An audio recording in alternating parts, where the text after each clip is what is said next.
Mullen. I'm at Tertulia with Chef Seamus Mullen. So exciting to be here with you, fresh off Food Network's Chopped and The Next Iron Chef. Great shows. What was it like being on those shows?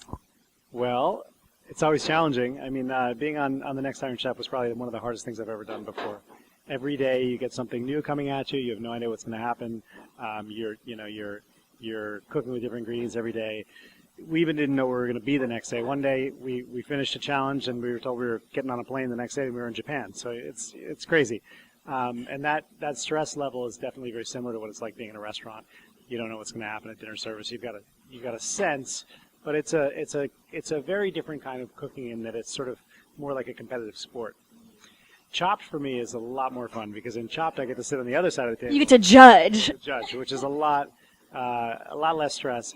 But it's not without its difficulties. I mean, you have to eat some pretty unusual things, and not all of it's good. On that note, there are some crazy things that judges on Chopped have to eat. What is like the craziest thing you've had to eat?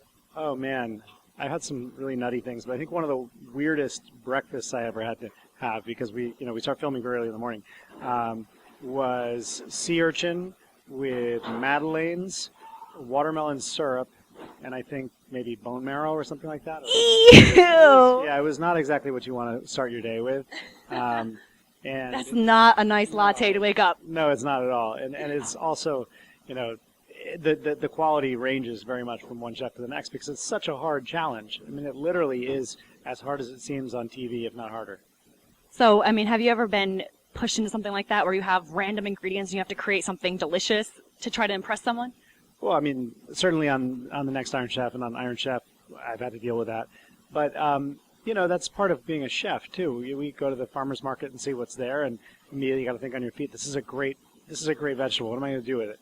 I've never used cardoons before. What am I going to do with cardoons?